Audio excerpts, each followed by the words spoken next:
Good morning, ladies and gentlemen. My name is Mitra and I am your host for today. I would like to let you know that we are broadcasting live on LinkedIn, YouTube, Facebook, and the B2B Asia platform. I welcome everyone to the opening ceremony of the Intex South Asia International Business Matching Week 2021. I would like to give a warm welcome to our chief guest, Mr. Upendra Prasad Singh, Secretary of the Ministry of Textiles, Government of India.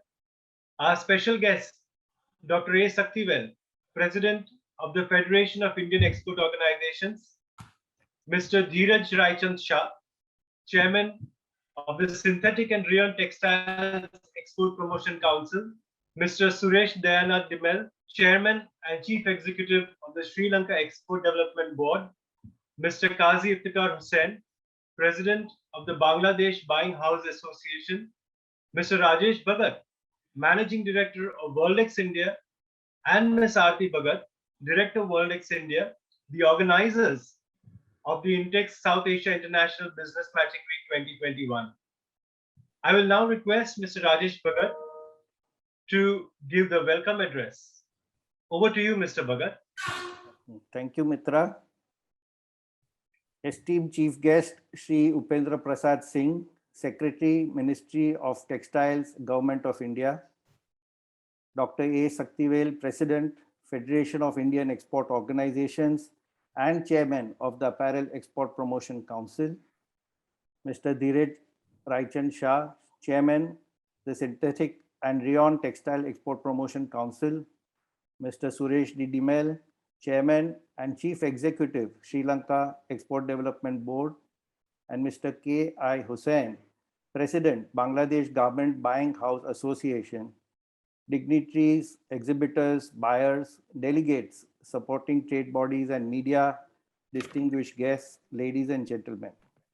A good morning to all of you and a warm welcome to the opening ceremony of Intex South Asia Virtual Intex Business Matching Week, South Asia's premier sourcing trade event for the apparel industry. The pandemic has posed multiple challenges to the textile industry, but it has also opened up multiple opportunities. I think fluctuating yarn prices, shortage of raw materials, labor shortage, power cuts, shipments, and logistic issues are some of the challenges that the industry is grappling with. Offsetting the challenges are the revival in demand, increase in exports, setting up of 7 PM Mitra Parks, the 5F vision of the Indian Prime Minister, PLI scheme, along with other measures that would give a big impetus to the MMF and the technical textile industry in India. One needs to really harness these opportunities and overcome the challenges. And if we combine the strength of South Asia as a region, it assumes the proportion of one of the largest markets for the textile and apparel industry in the world, both in terms of import and export. If Bangladesh is one of the world's largest exporter of apparel, India is one of the world's biggest textile and apparel domestic and export market.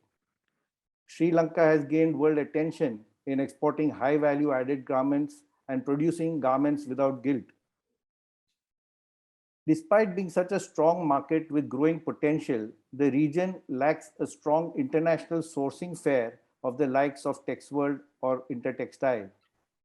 So Intex South Asia was conceptualized to fulfill this long-standing need.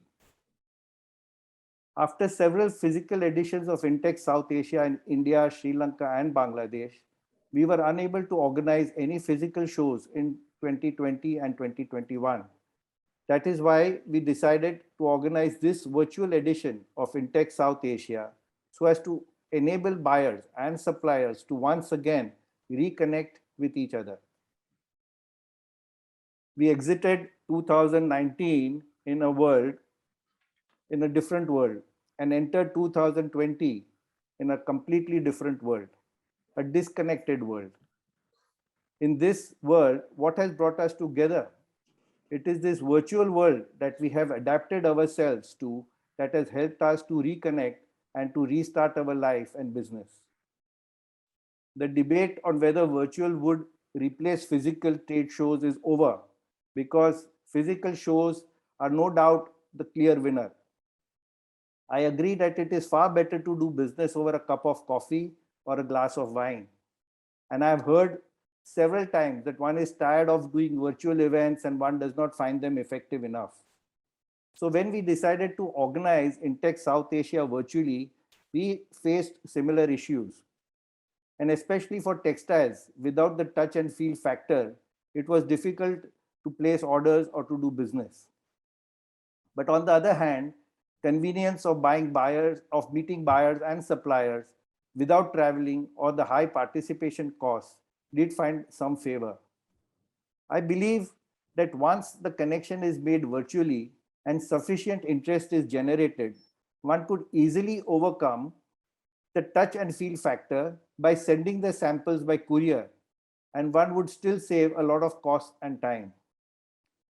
So through our B2B Asia platform, we have narrowed the gap between physical and virtual by organizing one-to-one business matching meetings. So whether it is video calling for face-to-face meetings, or dropping your business card, or taking a brochure from the booth, or even requesting for a quote, or scheduling meetings at your own convenience, we have tried to ensure that this virtual expo closely mirrors a physical show. I'm glad to inform you that Intech South Asia will witness 105 exhibitors from India, Taiwan, Indonesia, China, Korea, Hong Kong, Germany, UK, amongst others, and has attracted 1,000 plus buyers from 22 countries and regions. And we have organized 850 plus business matching meetings. I'm confident that this platform will help both exhibitors and buyers to conduct their meetings and expand into new territories. And I wish them great success at this virtual fair. And I also would like to thank all our supporting chambers and associations for their contribution in making this show successful. Thank you very much. Thank you, Mr. Bhagat, for that warm welcome. I now invite Mr. Suresh Damel, Chairman and Chief Executive of the Sri Lanka Export Development Board, to give us a deeper understanding on the importance and advantage of Sri Lanka and South Asia region. Over to you, Mr. Damel. Thank you very much. Good morning to all. I am privileged to address the opening ceremony of Intech South Asia International Business Matchmaking Week, which is indeed a timely initiative to create and strengthen business relationships between both buyers and suppliers during this new normal. The apparel sector has been a major industry in Sri Lanka for more than 4 decades and is the highest foreign exchange earning export sector in our country. I am happy to mention that this industry itself contributes over 45% of the total export of Sri Lanka, providing around 350,000 direct employment opportunities. The European Union and the US are the top 2 markets for Sri Lanka's apparel products. And now Sri Lanka is looking to penetrate into Asian and East European markets, targeting niche segments. Sri Lanka's private sector excellence, with several brands that are part of global value chains, can be leveraged strategically. Sri Lanka has become a world-class apparel manufacturer, supplying to global brands for over 4 decades, and is known as one of the world's most renowned fashion sourcing destinations for a wide range of global brands, including Victoria's Secret, Gap, Marks & Spencer, Nike, etc. Sri Lanka has a well-established global reputation as a producer of high-quality apparel products. Sri Lanka apparel industry has showcased a responsible and sustainable sourcing destination and prides itself of ethical manufacturing. Sri Lanka witnessed that the world-class operational performance can be achieved in South Asia by establishing the world's first LEED Platinum rated apparel manufacturing facility, the world's first ISO 50001 certified apparel factory, Asia's first carbon natural factory, the Carbon Natural Factory, producer of the first carbon neutral bar, and the world's first zero emission manufacturing plant. It is encouraging to see that Sri Lankan apparel manufacturers have invested heavily on backward integration in order to achieve unique selling point. The Sri Lanka Export Development Board joined hands with WorldX India Exhibition and Promotion Private Limited in organizing Intech South Asia in 2015 as the co-organizer since its inception. Our manufacturers are able to source their requirements such as high-end innovative quality raw materials by participating in this fair. Thank you. Thank you for that insightful presentation, Mr. Suresh Dimel. I now invite Mr. Qazi Iftikhar Hussain, President of the Bangladesh Garment Buying House Association, to tell us more about the advantage of sourcing from Bangladesh. Over to you, Mr. Hussain. Thank you. Thank you very much to honor me today's program. Honorable Chief Guest and distinguished speakers. Thank you everybody to connect me by Intech today. It was my honor to pleasure to attend this program, this WorldX India exhibition and this promotion for today's to 19th of November. This virtual format is a very new era of these 21 centuries, and this is the blessings of the pandemics. We can connect one-to-one, or we can connect with the summit through virtually.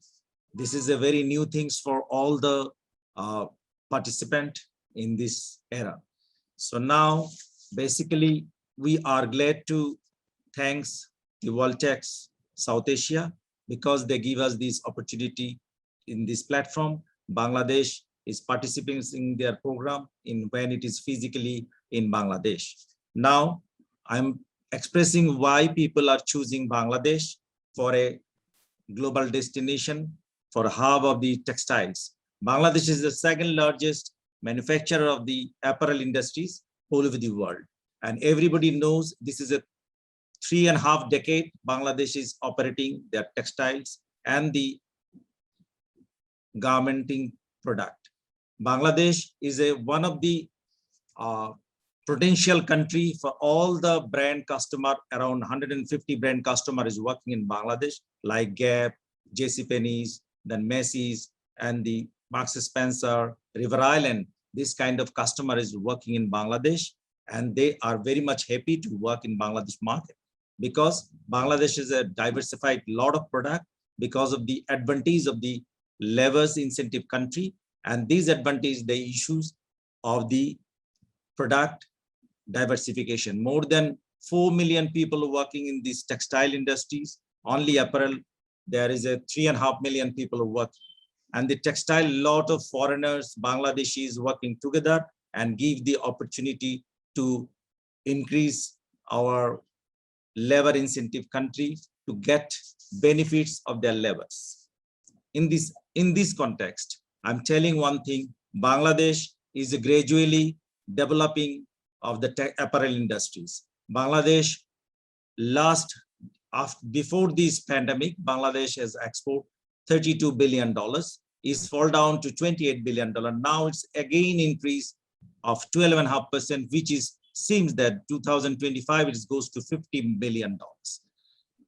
Now the top 10 industries of world of these lead industries and the green industries, 7 industries living in Bangladesh, which is a very, very historical things for Bangladesh. And Bangladesh historically, they started the textile industries 200 years before on the Muslims, which is very, very popular to everyone. The Bangladesh is manufacturing 200 accounts that time by hand.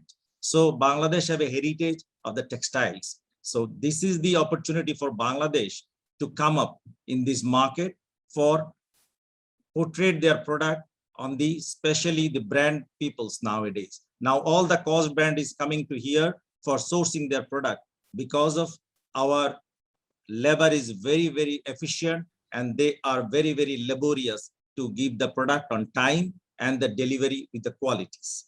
This is a destination where you have a lot of advantage you will get because of the now the everybody shifting their factory from China to Bangladesh because this is a good destination for the labor incentive product. So Bangladesh has a lot of opportunity to do business in Bangladesh for the customers as well as the suppliers because Bangladesh importing a lot of fabric from India, Pakistan, China, and they are manufacturing here and they send it to Europe and America. And because of the duty benefits, Bangladesh is one of the country where people are coming to buy their product because of the duty benefit for the 50 countries. As well as Bangladesh have a more opportunities coming up because Bangladesh has a lot of lead factories, green factories, which is giving the sustainable product in Bangladesh, as well as Bangladesh has new advantage of these, their zone of the export processing zone in Chittagong and the Khulnas, which is near to the port areas. Bangladesh have now the power generating more than 10,000 kVs per month, so that there is no power shortage in Bangladesh nowadays. And this is a new benefits of Bangladesh has very good road construction infrastructure is going on. So Bangladesh have a lot of opportunity if anybody's come to Bangladesh to buy their product and sell their product because Bangladesh is a very, very emerging market for everyone's. So this is an opportunity for Bangladesh. I'm very much thankful today to give me the opportunity in this South Asia's Index South Asia, because I can say to my people to know this, this event is giving the opportunity to show Bangladesh showcase in the market for future generations. I hope everybody, I look forward to success business deal taking place through this platform, extend my best wishes to the organizer as well as all the exhibitors and customers. Thank you very much. Thank you, Mr. Hussain, for also highlighting the advantages of Bangladesh as a global sourcing destination. I now invite Mr. Dheeraj Raichand Shah, Chairman of the Synthetic and Rayon Textiles Export Promotion Council, to inform us about integrating Indian MMF textile suppliers with global buyers via Intex South Asia. Over to you, Mr. Shah. Sir, can you switch on the microphone, please? Thank you everyone to give me this opportunity. Respected Sri Upendra Prasad Singh, Secretary Textile, Government of India, Dr. Shaktivel, President FIO, Mr. Suresh Dimel, Chairman and Chief Executive, Sri Lanka Development Board, Mr. Hassan, Vice Chairman and CEO, Export Promotion Bureau, Bangladesh, Mr. Rajesh Bhagat, Managing Director of Vertex India Exhibition Promotion Private Limited, distinguished guests, media, ladies and gentlemen. It is indeed an honor for me to deliver the address of the occasion of opening day of Intex South Asia International Business Matching Week. Friends, as we all know, South Asia is the sourcing hub for textile, both raw material and finished textile include fiber, yarn, fabrics, made-ups, home textile, and so on. However, there has been indicate regional interlinkage within South Asia textile and clothing industry. Published reports show that less than 5% of South Asia's global textile and clothing exports are trade within the region. over 80% of the fabrics need of Bangladesh and Sri Lanka. For example, come from the outside the region, even though India is a net exporter of the textile and fabrics is a dominant segment in the textile and clothing export basket. Now the time has come to bridge this gap in South Asia textile and clothing trade and cash on this opportunity by creating a win-win situation and to be complementing each other. This will certainly make us a undefeatedly textile and clothing hub South Asia and sign globally. Intake South Asia to play the vital role and medium and platform to bring the both sellers and buyers not only from South Asia but from across the world under one roof to negotiate the conclude business and bridge the interlinkage within the region. Intake South Asia bring a unique comprehensive tailor-made sourcing and trading platform has been giving the opportunity to manufacturers, suppliers, exporters to display the showcase the best of their textile products. So is opportunity for the global buyers, importers, traders, stockers to see the latest range of the product, negotiate and conclude the profitable business. This event is also a medium in setting the future fashion trend. I take this opportunity to thanks to the organizer Verdex India exhibition and promotion private limited, who has given this platform for all of us. Sure, this event be a grand success. I wish all the best to the participants. Thank you. Thank you, Mr. Shah, for outlining the connect between SRTPC and Intech South Asia. We also thank you for cementing this strong connect by forming the SRTPC Pavilion at Intech South Asia International Business Matching Week. I would now like to invite Padma Shri Dr. A. Saktivel, President of the Federation of Indian Export Organizations, to speak on the importance and impact of an international sourcing show in helping India move up the textile and apparel value chain. Over to you, Dr. Saktivel. Thank you, Mitra. Today's chief guest, respected our beloved Secretary Textile, Mr. Upendra Singh, Mr. Rajan Bhaid, Managing Director of Voltex Exhibition, Mr. Suresh Mel, Chairman and Chief Executive of Sri Lankan Export Development Board, Mr. Hussain, President, Buying House Association of Bangladesh, and my colleague Dheeraj Shah, and of course, Aati is the Director of Voltex International. Let me thank Voltex India Exhibition and Promotion Private Limited for inviting me to the opening ceremony of Intech South Asia International Business Matching Week. I'm sure this virtual event will soon be converted into hybrid or physical mode since economies globally are opening up with the increasing vaccination. The textile sector is extremely important for a country like India, as it is the second largest employer in the country, next only to agriculture. Since the country is also having a large domestic demand, further fueled by the booming retail sector, the exports still remain much below the potential.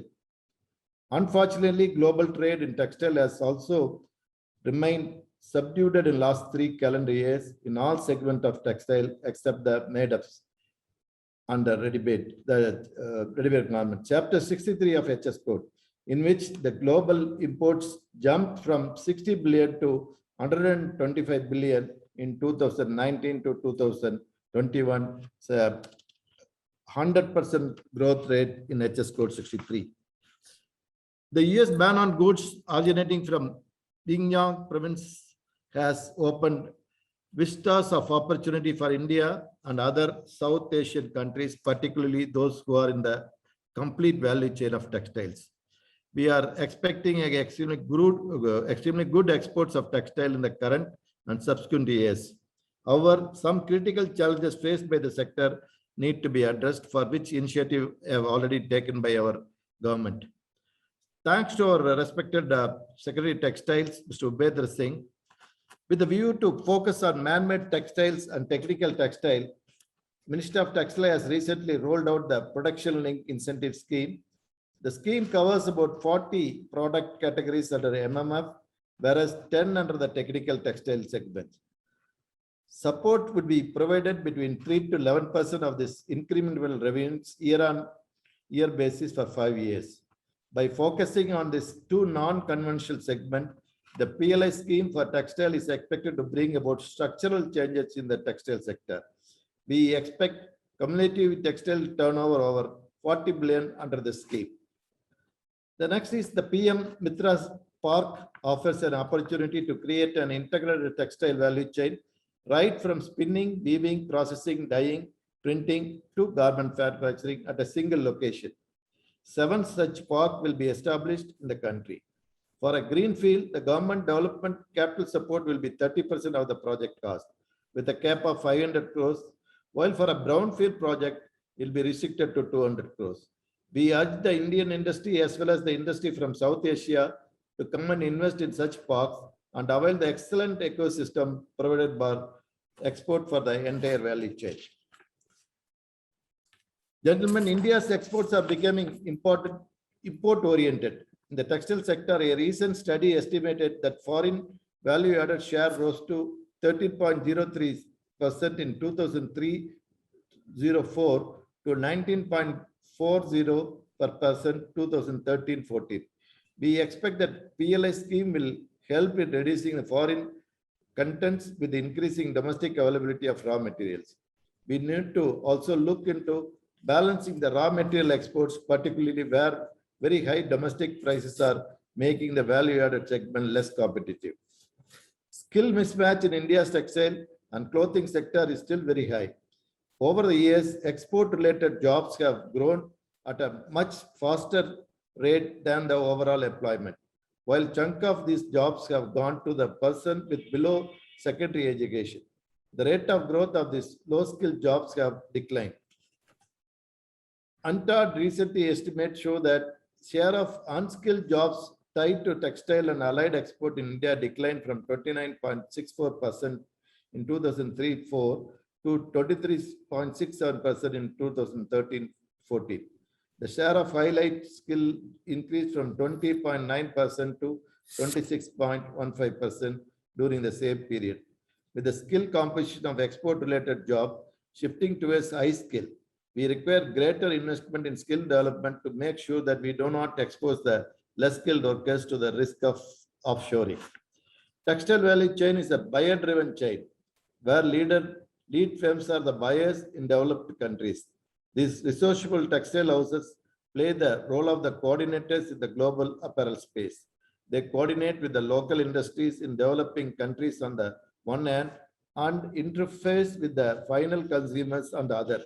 Most value in the apparel sector is added at the planning and retail ends, associated with the control of key functions such as branding, designing, and marketing, which are highly knowledge intensive. Importantly, Indian apparel manufacture sustainable garments by taking care of the nature and the atmosphere, which is the need of the hour by the world population. The large and established textile manufacturers should focus on this aspect to integrate India into the global value chain in the textile sector. These are some of my thoughts. I'm extremely bullish about India's textile sector and confident that we will be taking our textile export to over 100 billion in the next 5 years. Thank you once again, and I wish all the participants all success. Thank you. Thank you very much. Thank you, Dr. Saktivel, for an extremely insightful speech. And we also thank you for the FIO Pavilion at Intex South Asia, which is testimony of your support. It is now my great honor to invite our chief guest, Mr. Upendra Prasad Singh, Secretary of the Ministry of Textiles, Government of India, to speak on the Indian textile and apparel industry, the way ahead, doing business with India. Over to you, Mr. Singh.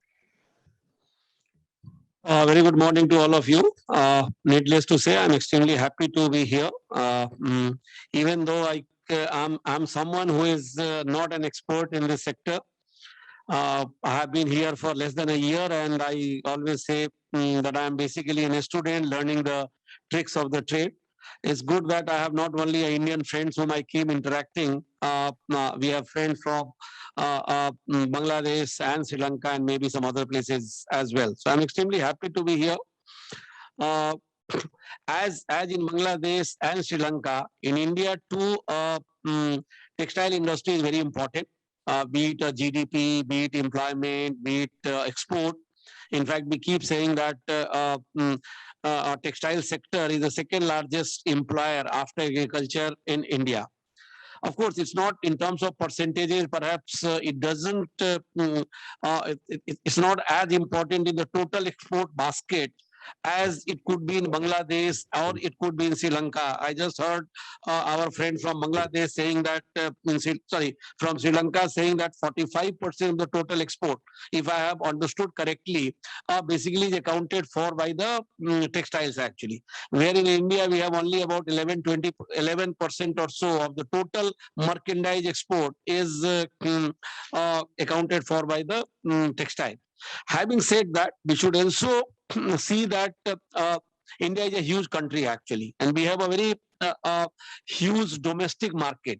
So importance of the textile industry shouldn't be only seen from the point of view of how much you are exporting actually, because there are basic needs of every human being. We always say roti, kapra, or makan. So we have been always after roti, we have been talking of kapra. So when we have more than 1.35 billion people actually, and they have to be clothed. So our importance of textile industry should be seen both from a domestic market as well as from the export market. I feel that India has the required strength as far as textile industry is concerned. We are present in our entire value chain in a fairly significant manner actually. We are rich in fiber. Everybody knows that we are largest producer of cotton because our region is basically more predominant by the natural fiber than man-made fiber still. So we are the largest producer of cotton. Perhaps we are second largest consumer of cotton as well. And not only silk also, we are in fact we are shortly going to be kind of a fully self-sufficient as far as silk is concerned, which is also an important fiber as far as India is concerned. Jute, of course, we and Bangladesh are the only two countries virtually which produce all of a jute. Of course, wool is another natural fiber which we are not, I wouldn't say that we are very good. Similarly, man-made fiber, if we see man-made fiber, my understanding is that by and large source of man-made fiber are basically refineries, crude oil and refineries. Even though India is not very, I would say, richly endowed as far as the crude oil or natural gas is concerned, but we have one of the largest refining capacities actually. We not only refined to meet our needs, but we also refined to meet the needs of many other countries, including like a part of the requirement of Sri Lanka, etc. Also, because our companies are present there. For example, Indian Oil Corporation is also present in Sri Lanka. So, since I have understoed that be it a polyester or nylon or whatever, the basic building block of that, let's say a PTA or MEG or anything, basically comes from byproducts of the refinery. And we have very good, not only refining capacity, we have set up a new refinery as well. And there are, for example, on eastern coast in Odisha, where the Indian Oil Corporation Limited has set up a refinery of 15 million ton per annum. They are also in the process of setting up a PTA and MEG plant, which will become operational in 2022. In fact, perhaps it's the first time that a petroleum company has also gone. They are going to produce even the polyester yarn, even though the capacity won't be very large. But they have gone into, they are setting up a unit of polyester yarn as well. So what I'm trying to say is that we are fairly rich as far as raw material is concerned. We are rich in spinning also. Spinning is one industry where we say that we are world class actually. Government schemes like TUPS or different avatars of TUPS has done a lot to not only modernize our spinning units, but also has added in helped in adding a substantial number of spindles capacity. I think we are fairly rich in weaving as well. And yes, maybe we are not so strong in processing. So that's why we are trying to address the issue relating to processing as well. In apparel garments also, I think we are strong, even though some of the maybe our neighbors are better than us. So so we have, in my opinion, all the required kind of requisites, being a leader as far as the textile and apparel industry is concerned. But having said that, I would do admit, but whatever figures I see, I do admit that we have not grown the way we should be grown. Unfortunately, in India, I don't know, I'd like to discuss that separately with our industry, that we do not have a very good system of collecting data. One is that I don't know, I would be happy sometimes to even discuss with our friends in, let's say, Bangladesh or Sri Lanka or any other country which is present, that what is their system of collecting data actually. Earlier, it was a part, let's say, of Essential Commodity Act or something. So collection of data was easier. Of course, naturally, it shouldn't generally be a part of Essential Commodity Act. So it's not a part of Essential Commodity Act, even though we have kind of a mandated that our textile commissioner is supposed to collect certain data. But unfortunately, for example, today, when everybody is talking of very high price of cotton, we don't have even a figure of how much cotton is getting consumed in the country. The estimates vary so much. Someone says 300 lakh bales, somebody says 320 lakh bales, somebody says 340 lakh bales. So it's not that it's just a 2% this way or that way. It could be 300 or 340 bales. That means a difference of 40 lakh bales, which is quite high. Similar is the problem today when we are estimating what is the kind of a carryover stock of cotton we started with in this cotton season on 1st of October. I find the estimates vary so much actually. So that's what I do not know, because if you really see, but yes, export data is by and large fairly reliable. Export data is available, even though we have some misclassifications, as we all know. And if you look at the export data, unfortunately, perhaps we are at the same level at what we were in 2014-15. We have been basically talking in terms of with handicrafts. In India, what has happened that handicrafts is also a part of textile, and many times there is a very little difference between, suppose you see a sari or you see a dress material, which is basically maybe a handloom sari or something where some kasidakari, some embroidery is done, and it becomes basically a handicraft. So with handicrafts, we have been same level. Maybe 2014-15, we would be having an export of let's say 37-38 billion, or maybe below 40 billion. And even last year, of course, was a COVID year. But even this year, if we really look at it, as compared to the pre-COVID year, while we have shown some good growth as far as home textile is concerned, we haven't shown a growth, even though this now almost 8 months or so of the year has passed, and we have not really shown growth as far as apparel and garments are concerned. So that's also a matter of a bit of a concern for the government actually. Of course, we have certain disadvantages which everybody knows. We have advantages, we have disadvantages, which everyone has actually. Somewhere labor is cheaper, somewhere maybe a credit could be cheaper, somewhere maybe electricity could be cheaper, somewhere logistics costs are less, somewhere logistics costs are more. As our friend from Bangladesh was saying, they have an advantage of let's say a duty in the sense that we don't have a FTA with EU or UK, and perhaps we have to pay something like a 9-10% duty on the apparel and garments which is exported to EU and UK, which Bangladesh doesn't have. But then we also should have certain advantages, and we should basically try to encash on certain advantages. For example, let's say when everybody nowadays talks of a sustainable textile. Now India is the largest grower of organic cotton actually. And I think a lot of organic cotton is also exported to Bangladesh from us. So we have our strengths also, which we should try to, in my opinion, encash. Dr. Shaktivel was talking of a certain ground which is being vacated by China, which other South Asian nations should kind of. But then my data shows. In fact, the latest data has shown that it's not that China is really vacating so much space. So first of all, one has to find out, are they really vacating the space? And then who is filling up that space? Is it India, Bangladesh, Sri Lanka, Vietnam, Pakistan? Who is filling that space?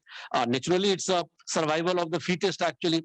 Those who are more efficient perhaps will grab that pie, because what I understand is textile and apparel industry doesn't work on a very huge margin.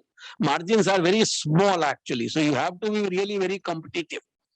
And to that extent, we have from the government side, in recent past, we have taken some steps. Of course, some of them were taken earlier, but we have, for example, ROSCTL, because we all know that exports should be zero rated. There are duty refunds, but then there are certain taxes and levy in India, especially imposed by the state government, which doesn't get refunded actually, it gets embedded. So government had done that remission of state and central taxes and levies that expired in 2020. December 2020, and there was a concern from the industry that the ROSCTL getting merged with ROTAP would be good, because ROTAP rates should be much less than what ROSCTL rates are there. So government did listen to the industry, and government decided that okay, on the same rate we continue to refund these embedded taxes and levies up to March 2024. The ROTAP has come. Of course, a lot of industry people are saying that.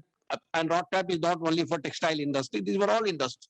A lot of people say that the rates here are much less than MEIS rates, but MEIS was an incentive scheme. ROTAP is not an incentive scheme. Again, it is basically a remission of duties and taxes for export. So rates have to be basically dependent upon what actually exporter suffers in terms of the levies and taxes, which doesn't get refunded in the process of exports actually. So ROTAP has also come, it has been notified. I think the industry has started getting benefit of both ROSCTL and ROTAP. It is not a cash incentive as such, scripts are generated, and I think many of you have already kind of started generating scripts. Then of course, last year in 2020, we launched what is called a National Technical Textile Mission, because technical textile is one area where I think there is a lot of scope, not only both improving the consumption in India, import substitution, and as well as export. And some of our companies are doing pretty well as far as technical textile is concerned. So we are working on that. The two schemes recently launched, approved by the cabinet, which Dr. Shaktivel also made a mention, is basically PLI for textile, which all of you know is basically for promoting fabrics and garments relating to man-made fiber. Because if we have to be really be a big player world over, then we can't be basically a natural fiber player. We have to be a man-made fiber player as well, especially when we have the requisites to do so. So that's why this PLI scheme would basically has been launched by the government to provide incentive for increasing the production of man-made fabrics as well as garments. And industry has shown good interest, and we hope that in coming days, PLI along with the mega textile parks should be a game changer for India. In the first phase, the cabinet has approved 7 mega textile parks, about which Dr. Shaktivel has already said.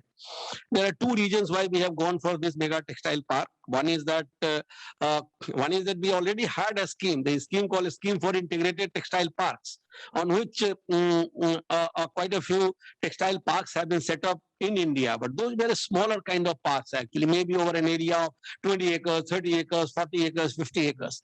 That did not give the advantage of scale, that did not give the advantage of a lower logistics cost.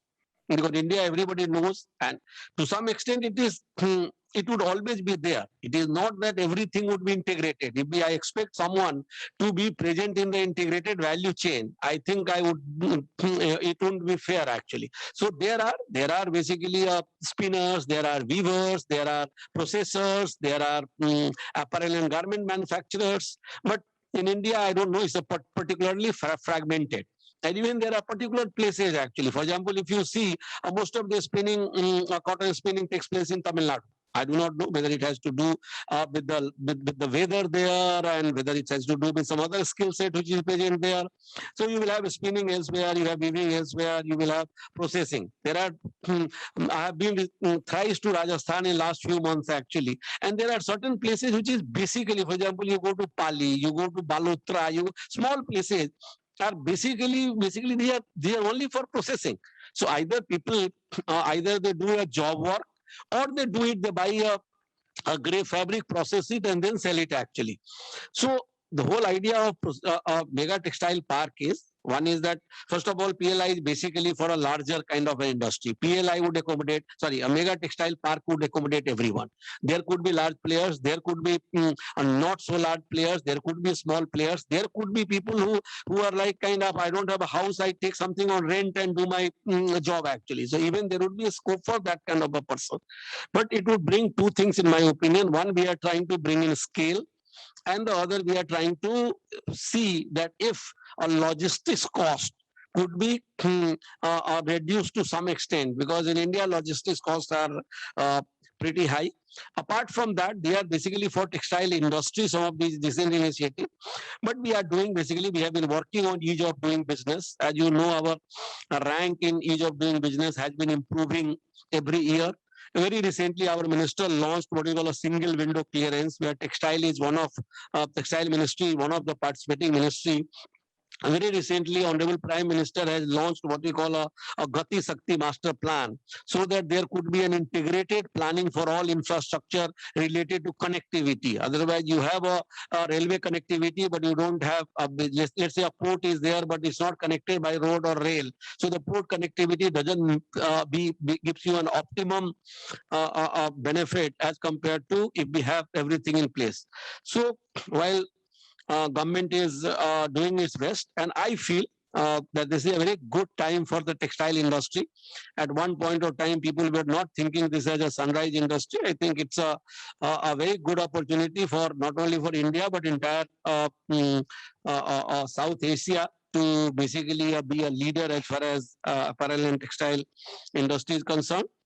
I would stop here. I wouldn't like to take more time. All I would do is that I'll thank the organizers for giving me this opportunity to share some of my thoughts.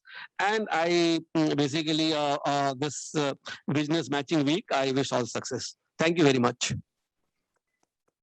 Thank you, Shri Upendra Prasad Singh, for your words. Actually, I strongly believe that if we improve intra-regional connectivity, there is a lot of potential within the region also.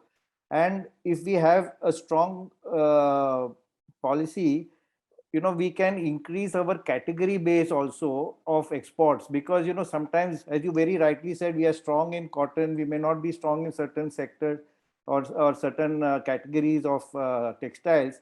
But if we are able to broaden our category base in terms of whether we, import fabrics from different countries or regions, India can definitely become a big manufacturing sector. Not only India, I think the entire South Asia, because there are so many new categories of apparel manufacturing that we can do in this region.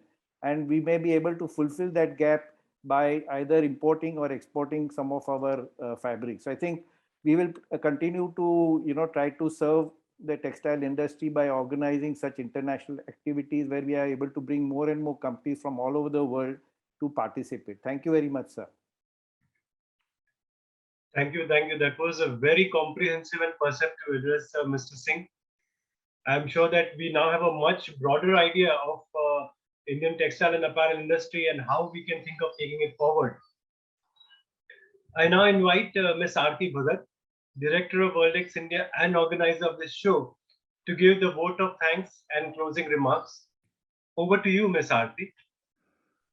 Thank you, Mitra. It was enriching to get a good industry perspective from industry stalwarts and from our chief guest, Sri Upendra Prasad Singh, Secretary, Ministry of Textiles.